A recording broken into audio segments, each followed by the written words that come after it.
Next on, Shut up and listen it's tutorial time with Ashley Jimenez. and Karina Diaz.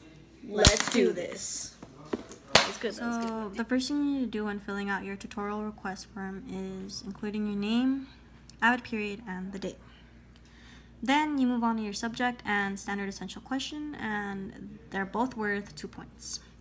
For your subject, you can include the class you're having struggles with, which for some students it's math, others it's science, literature, foreign language, etc.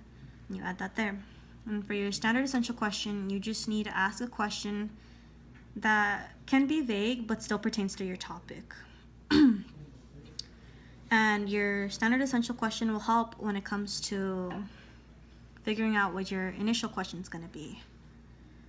Your initial question is going to be far more detailed than your essential question, but it's still going to be rather vague because you're trying to figure out what your point of confusion is, and you're not quite there yet.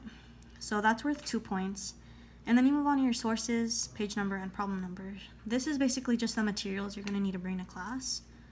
So that could consist of notes, homework, a textbook, and so on. That's what you're going to write down here. Problem number, if it's homework, write down what problem it is, and so on.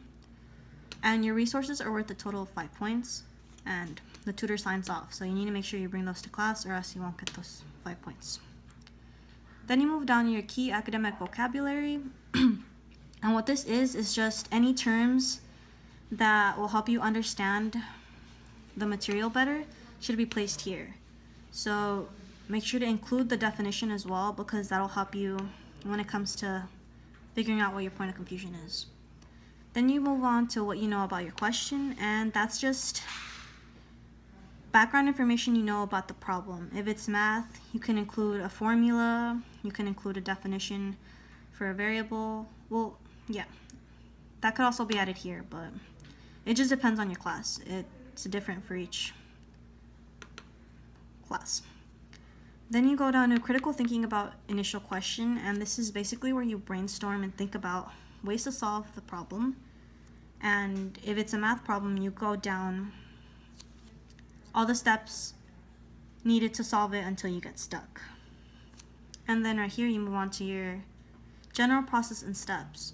So right here you're going to show your work, and then right here you're going to talk about what you did on this box. And eventually that will help you get your point of confusion. Because from doing this, you're going to get stuck and figure out, okay, this is exactly where I need help. And that moment when you realize what you need help with is when you write your question for the point of confusion. So your point of confusion should be very detailed and specific as to where and what you need help with. And that's worth 2 points, your point of confusion. And your critical thinking is worth 5 points, and your process and steps is worth 5 points as well. And combined, all of this is just pre-work that's worth a total of 20 points.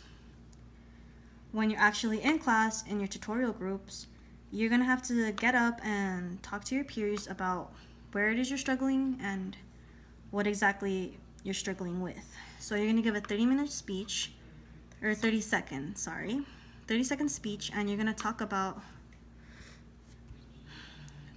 everything you did right here and your problem area, your point of confusion, so that they're able to help you. When you're done with that, your tutor is going to sign it off, and that's going to be worth a total of 5 points. Then you move on to your peer grading, and basically what happens is once you're done and you've managed to figure out how to solve the problem and your point of confusion has been answered, you're going to give your paper to a peer, and they're going to evaluate how well you worked. On this tutorial sheet it's different, but on this one, this is for the tutors to sign off. So the tutor is going to be signing this off, and depending how focused your group was, will dictate whether you get a 1, a 3, or a 5, and that's worth a total of 10 points. Then you move down to the last 3 questions, which are just reflections, and you just address what you learned, how you learned it, and why it was important. what you learned is worth 2 points. How you learned it is worth 4 points. And how it's important is worth 4 points. And altogether, all of this combined is worth 50 points. And that's just a basic overview of how to fill out a tutorial request form. So this was just a general overview of how to fill it out, and now we're going to go through a more specific one. This is a tutorial form that I filled out. My subject was psychology, and so my standard essential question was, what is the focus of psychology? And in my 30-second speech, I would, explain what it is. It's the study of human behavior and the human mind. And then I would go on to my initial original question, which is, what is the sleep cycle? And that is the different stages one goes through during their sleep time, which leads to the key academic vocabulary REM and NREM. REM stands for rapid eye movement, and then NREM is non-rapid eye movement. And I have here that it's the dream stage and then the unconscious state in between dreams. That helped me with what I know about my question, because I know that REM happens every 90 minutes in between NREM, and that the brain patterns in REM are more active than NREM. And then knowing this, it helped me with my point of confusion, which was, how does sensation affect the sleep cycle? And so for my work, I included the definition of sensation, which is a physical feeling or perception resulting from something that happens to or comes into contact with the body. And I noted that it's in reference to the 5 senses, which are sight, touch, smell, taste, and sound. Knowing that, with my steps, first I defined sensation and then put what it is in reference to. And then secondly, I identified the different stages of the dream cycle. And the state that you are most aware in is NREM. So sensation affects the dream cycle or the sleep cycle because when you feel or see different things, even if you're sleeping and your eyes are closed, it'll cause different reactions with your conscious brain.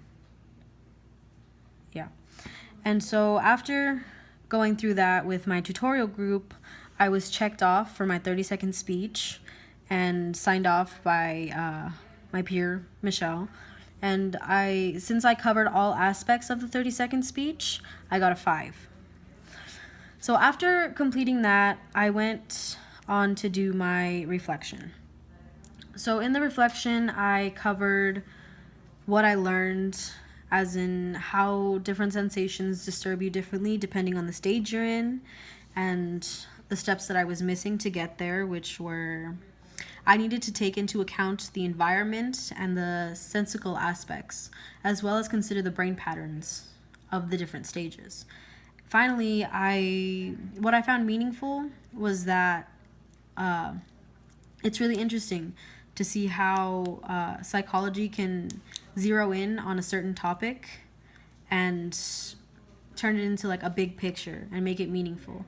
Like, you would think that sleep is not as interesting as it is, but just learning the different cycles and the different stages is really fascinating. And it's also interesting to see how different sensations affect those cycles.